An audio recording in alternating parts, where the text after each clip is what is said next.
Bonjour à toutes et à tous et bienvenue dans ce nouvel épisode de Des livres comme des gourmandises, la mini web-série de la médiathèque Albertine Sarrazin, dans laquelle je vous présente dans chaque épisode 3 nouveautés de la médiathèque du mois, donc en cours, que vous pourrez nous demander lors de votre prochain passage à la médiathèque si vous êtes tenté par un des titres ou plusieurs. Voilà.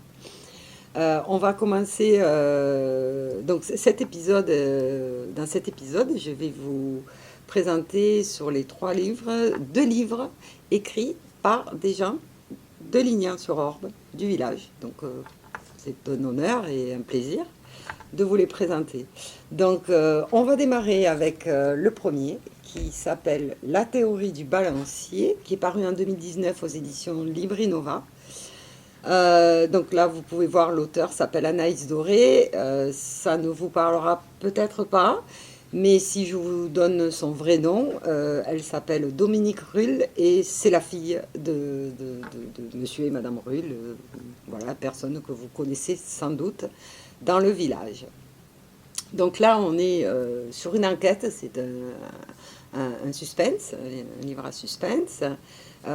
C'est l'histoire d'une jeune étudiante en sciences humaines à la Sorbonne qui s'apprête à finir sa thèse de doctorat et qui s'appelle Émilie Force. Et en fait, elle travaille sur une espèce de théorie, un axiome potentiellement qui pourrait changer les choses, la manière de voir le monde, qui s'appelle la théorie du balancier. Et le problème, c'est que les recherches et les travaux d'Émilie dérangent des gens et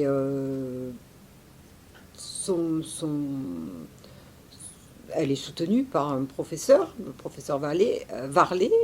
Celui-ci se fait assassiner. Donc,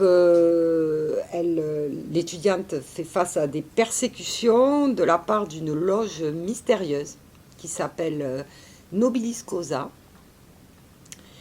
Et elle est déterminée à se battre et à résoudre le mystère et à ne pas se laisser faire.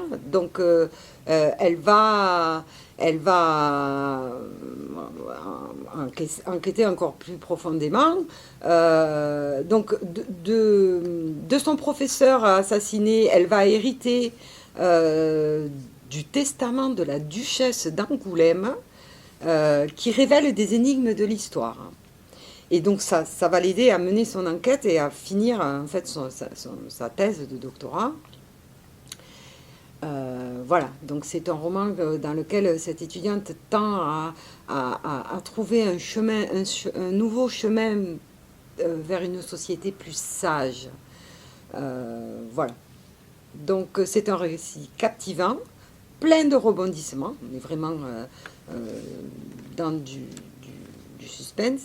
Et un livre qui aura peut-être une suite.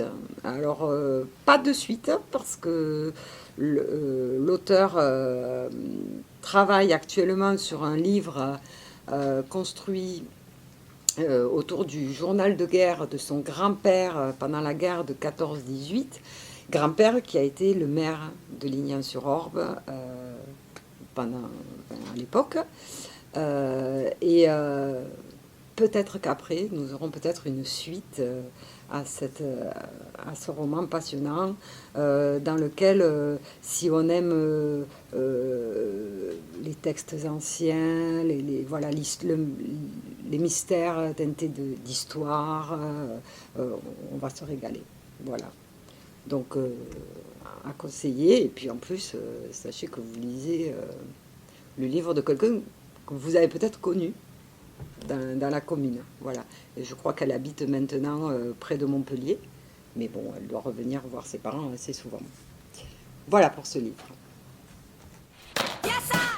Le deuxième roman est également écrit par un Lignanais et presque un voisin de la médiathèque.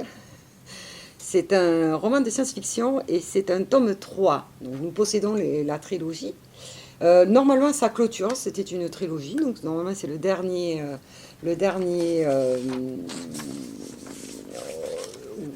tome de la série. Ça s'appelle L'héritage des Azers et ça fait partie de la trilogie Le sang des Alphes.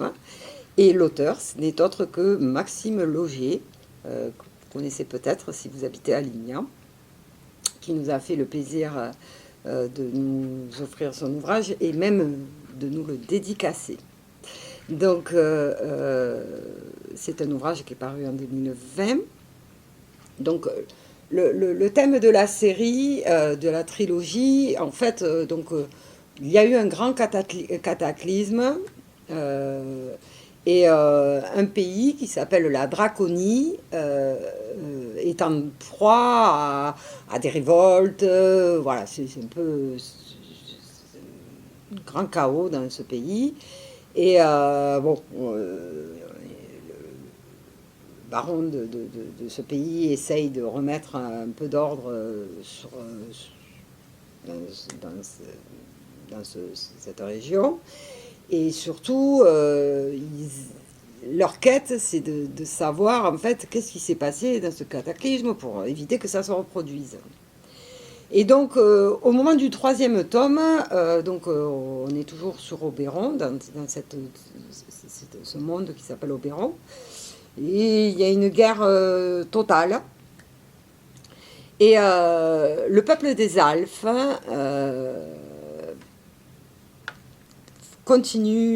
poursuit sa quête. Donc, en fait, ils essayent de trouver des réponses, et notamment aux questions posées par le cataclysme, et d'essayer de pacifier la planète et d'arrêter toutes ces guerres. Donc, tout en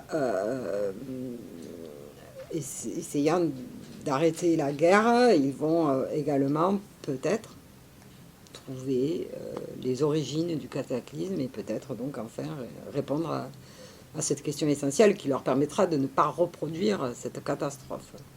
Donc c'est un cycle qui est très riche parce que c'est tout un univers qui a été inventé par l'auteur. Hein. C'est vraiment, on est dans de la fantaisie, donc voilà, hein, des lieux qui n'existent pas mais qui sont créés. Riche donc un volume riche en révélations. Avec donc un conflit d'ampleur mondiale, avec donc des complots, des stratégies, des secrets qui éclatent, voilà. C'est passionnant. Si vous aimez la littérature fantasy, nul doute que vous allez apprécier cette trilogie. Voilà, dont nous disposons des 3 tomes, donc n'hésitez pas à nous la demander lors de votre prochain passage. Et le dernier ouvrage que je vous présente aujourd'hui, alors là, ce n'est pas écrit par une lignanaise, c'est un roman d'Odile Bouillet. Alors vous connaissez peut-être parce qu'en fait, Odile Bouillet est scénariste et elle a d'abord écrit le scénario pour la série qui est passée à la télévision récemment, qui s'appelle donc le même nom, Le Bazar de la Charité. Et ensuite, elle l'a réécrit sous forme de roman. Qui est donc paru en 2020 aux éditions À Vue d'Œil, donc écrit en gros caractères également. Donc on se retrouve en 1897. Il y a une grande manifestation caritative avec donc tous les gens de la bonne société parisienne et le bazar de la Charité, qui est un magasin qui était un lieu qui réunissait des stands d'œuvres de bienfaisance, prend feu. Un incendie gigantesque qu'on a du mal à arrêter. Et est-ce que c'est un acte criminel? Est-ce que c'est un accident? Le problème, c'est que c'était un bâtiment en bois. Et que bon, ça brûle en moins d'1 heure, il n'en reste rien. Dans cet incendie vont mourir plus de 100 personnes, principalement des femmes. Et au départ, l'enquête s'oriente vers un petit groupe d'anarchistes, voilà, qui sont des coupables tout trouvés pour la police. En fait, c'est le policier Aignon et le préfet Leblanc qui vont enquêter et se rendre compte que tout n'est pas aussi simple et limpide qu'il ne paraissait au départ. Et puis au cœur de la tourmente, on trouve aussi une journaliste d'investigation, Lucille, et puis également Alice, qui est la fille de l'organisateur de la manifestation, Sabonne, Rose, également Adrienne, voilà, un autre personnage. Et donc, on va suivre ces histoires de femmes. Voilà, dans toute dans cette époque où, en fait, elles n'avaient pas trop voix au chapitre. Voilà, c'est plutôt un portrait à la fois un peu une enquête et à la fois un portrait de ces femmes de la fin du 19e siècle. Voilà. C'est terminé pour aujourd'hui. J'espère que je vous ai donné envie de venir découvrir ces ouvrages à la médiathèque. Je vous souhaite une très très bonne semaine et je vous dis à très bientôt. Au revoir.